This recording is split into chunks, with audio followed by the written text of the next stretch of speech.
जब आए तो बहुत उम्मीदें थी कि सर दो बीटीसी कर लेंगे तो टीचर वैकेंसी वगैरह आएगी तो हम कुछ बन जाएंगे, टीचर बन जाएंगे सर। फिर उसके बाद हम पापा की स्थिति या घर की स्थितियां संभाल सकेंगे। सर यहाँ आए तो बहुत उम्मीद से, लेकिन सर अब लग रहा है पूरी उम्मीदें टूटती हुई नजर आ रही हैं। सर कोई वैकेंसी नहीं है 2018 से। एक किसान पिता जो अपनी बड़ी बेटी को उसकी काबिलियत देखकर, पढ़ने और पढ़ाने की रुचि देखकर प्रयागराज शहर भेज देते हैं, सिर्फ इस उम्मीद के साथ कि आज नहीं तो कल मेरी काबिल बेटी सरकारी नौकरी लेकर वापस लौटेगी, सरकारी स्कूल में शिक्षक बनकर लौटेगी। जरा अंदाजा लगाइए कि उनके लिए ये सदमे से कम नहीं कि बेटी तो मेहनत कर रही है, लेकिन सरकार और आयोग ही पिछले लगभग 7 सालों से भर्ती नहीं निकाल पाए।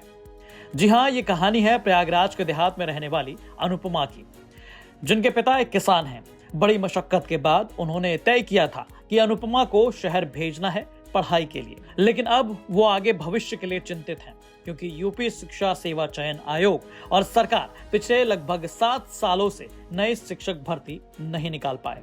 और यहाँ अनुपमा के छोटे भाई बहन की अब पढ़ाई दांव पर लगी है। अनुपमा ने यूपी तक को बताया कि वो बीटीसी पास किए हुए हैं, 2018 से भर्ती का इंतजार कर रहे हैं। सर मेरा नाम अनुपमा है, मैं इलाहाबाद की रहने वाली हूँ। सर मैं 2018 से तैयारी कर रही हूँ। सर मैं गांव साइड में इलाहाबाद से हूँ, यहाँ रूम लेके रहती हूँ, पढ़ाई करती हूँ।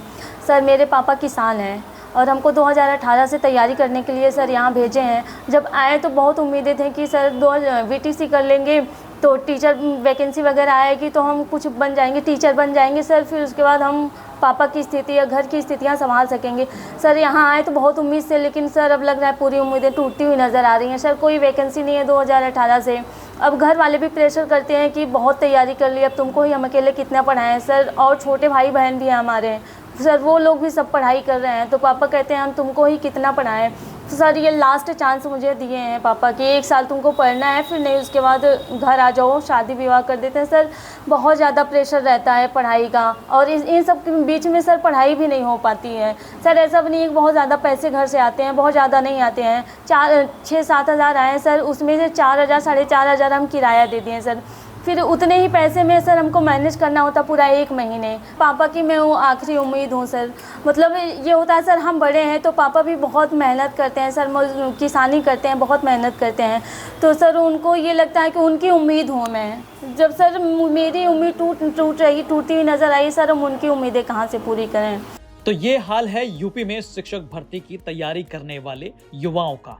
हालांकि युवाओं ने नई शिक्षक भर्ती की मांग को लेकर पिछले दिनों यूपी शिक्षा सेवा चयन आयोग प्रयागराज में गेट के बाहर बड़ा धरना प्रदर्शन भी किया, लेकिन 14 दिन तक चले प्रदर्शन को आखिरकार आयोग ने पुलिस प्रशासन की मदद से बंद करवा दिया। लेकिन यह मांग अभी खत्म नहीं हुई। सोशल मीडिया के तमाम प्लेटफॉर्म पर शिक्षक भर्ती की मांग को लेकर युवा आवाज बुलंद कर रहे हैं, सरकार और आयोग से सवाल कर रहे हैं कि आखिर साल 2018 में आई प्राथमिक शिक्षक भर्ती के बाद अब और कितना समय लगेगा नई शिक्षक भर्ती को आने में। आज अनुपमा जैसे कई युवा हैं जो नौकरी न आने और परिवार के दबाव से जूझ रहे हैं, लेकिन आयोग और सरकार इस पर कुछ भी बोलने को तैयार नहीं। प्रयागराज से आनंद राज के साथ गौरव कुमार पांडे की रिपोर्ट, यूपी तक।